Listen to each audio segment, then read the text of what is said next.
Perkenalkan, nama saya Isi Putri Ansari. Saya dari Sekolah Tinggi Ilmu Administrasi Malang, dari Prodi D3 Rekam Medis dan Informasi Kesehatan, kelas C semester 1 dengan NRP 22232914. Di sini saya akan menjelaskan tugas anatomi fisiologi, yaitu tentang sistem respirasi yang ditugaskan oleh Bapak Henry Didi Harto. Pengertian: sistem respirasi adalah suatu proses mulai pengambilan oksigen, pengeluaran karbohidrat, hingga penggunaan energi di dalam tubuh manusia. Dapat bernafas, menghirup oksigen dalam udara bebas dan membuang karbon dioksida ke lingkungan. Respirasi dapat dibedakan atas dua jenis, yaitu respirasi luar merupakan pertukaran antara oksigen dan karbon dioksida antara darah dan udara.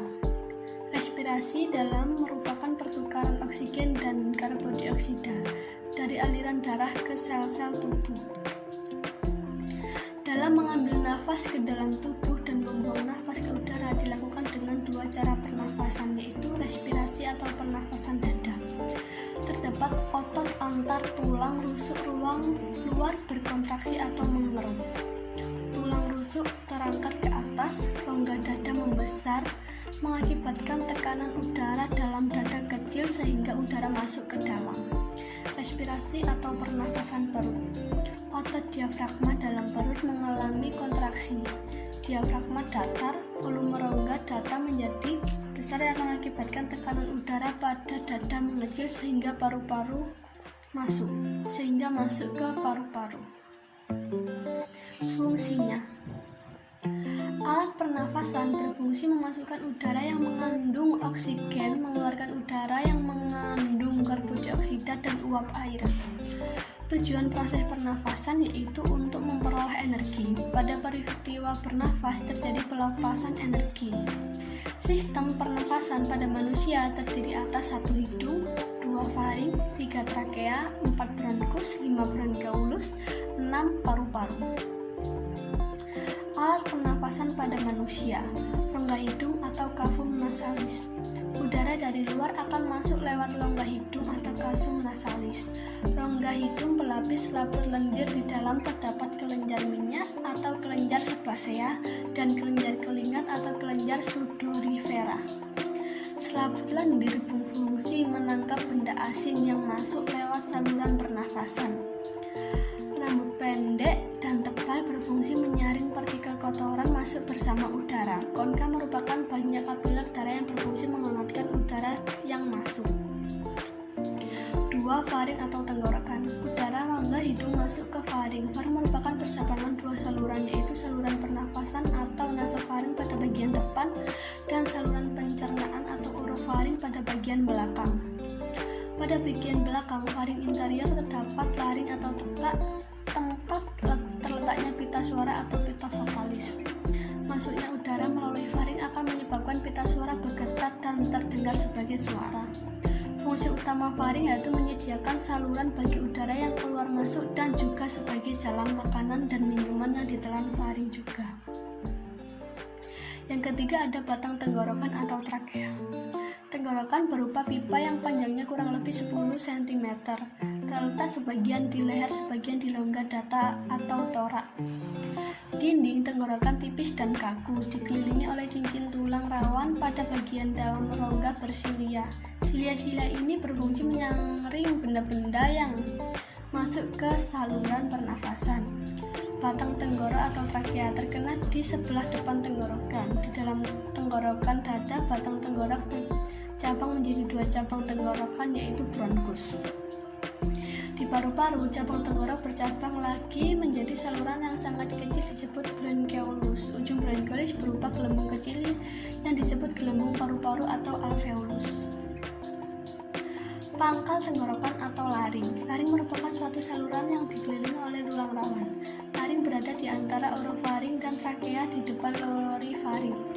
Salah satu tulang rawan pada laring disebut epiglotis. Epiglotis terletak ujungnya pada bagian pangkal laring. Fungsi utama laring yaitu menghasilkan suara, juga sebagai tempat keluar masuknya udara. Cabang batang tenggorokan atau bronkus. Tenggorokan atau trakea bercabang menjadi dua, yaitu bronkus kanan dan kiri. Kedua bronkus menuju paru-paru. Bronkus bercabang menjadi bronkeolus. Bronkus sebelah kanan atau bronkus primer bercabang menjadi 3 bronkus lobaris bronkus sekunder. Bronkus sebelah kiri bercabang menjadi 2 bronkiolus. Cabang-cabang yang paling kecil masuk ke dalam gelembung-gelembung paru-paru atau alveolus. Fungsi utama bronkus adalah menyediakan jalan bagi udara yang masuk dan keluar ke paru-paru. Paru-paru atau pulmo. Paru-paru terletak dalam rongga bagian atas, di bagian samping diatasi oleh otot dan rusuk di bagian bawah dibatasi oleh diafragma. Paru-paru ada 2 bagian, yaitu paru-paru kanan pulmodexter yang terdiri dari 3 lobus dan paru-paru kiri atau pulmosiniter yang terdiri dari 2 lobus. Paru-paru dibungkus oleh 2 selaput yang tipis disebut pleura. Selaput bagian dalam yang langsung menyelaputi paru-paru disebut pleura. Paru-paru tersusun atas bronkeolus, alveolus, jaringan elastik, dan pembuluh darah. Alveolus merupakan saluran akhir dari sistem pernafasan.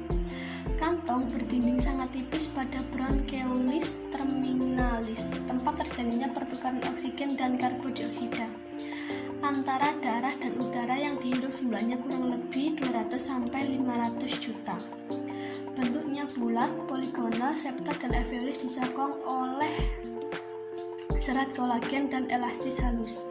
Pada bagian alveolus ini terjadi pertukaran oksigen dari udara bebas ke sel-sel darah dan karbondioksida dari darah ke udara bebas. Pertukaran ini terjadi secara difusi yang berhubungan dengan kapiler-kapiler darah. Pada paru terdapat kurang lebih 300 juta alveolus. Selanjutnya ini ada pleura. Pleura dibentuk oleh jaringan yang berasal dari mesoderma. Membran pembungkus paru-paru. Jaringan tipis ini mengandung yang pertama yaitu serat elastis, fibroblast, kolagen.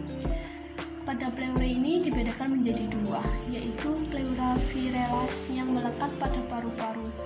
Yang kedua itu ada pleura parietalis yang melekat pada dinding toraks. Ciri khas dari pleura ini mengandung banyak kapiler dan pembuluh limfa. Otot-otot pernafasan. Otot-otot pernafasan ini terdiri atas otot inspirasi dan otot inspirasi tambahan. Pada otot inspirasi utama ini ada molluscus intercalaris internal, molluscus intercartilaginous paraktexnal, dan otot diafragma. Otot inspiratif tambahan atau otot bantuan ini terdiri atas musculus scalenus anterior, musculus scalenus medius, musculus scalenus posterior. Saat napas biasa, ekspirasi tidak memerlukan kegiatan otot cukup daya elastis paru. Diperlukan aktif breathing jika serangan asma, berbicara, menyanyi, batuk, bersin, mengenjan. Pada otot-otot ini terdapat inspirasi tambahan, yaitu yang pertama musculus intercalaris internal, yang kedua musculus intercalitaginous paraktexnal, musculus texnus abdominis, dan musculus obtulicus abdominis tecnus. Dalam ini juga ada diafragma. Diafragma yaitu merupakan otot yang paling utama untuk bernafas. Dalam diafragma ini ada lembaran-lembaran otot tipis yang bersinergi atau melekat pada iga terbawah dan dipersyarafi nervus phreniticus. Pada diafragma ini ada suatu septum yang berupa jaringan musculotalgenous yang memisahkan rongga toraks dengan rongga abdomen. Dalam diafragma ini merupakan lembaran otot tipis yang bersinergi melekat pada iga terbawah dan dipersyarafi nervus phreniticus. Dalam diafragma ini merupakan dasar dari rongga toraks. Sekian presentasi tugas yang diberikan kelas saya. Terima kasih.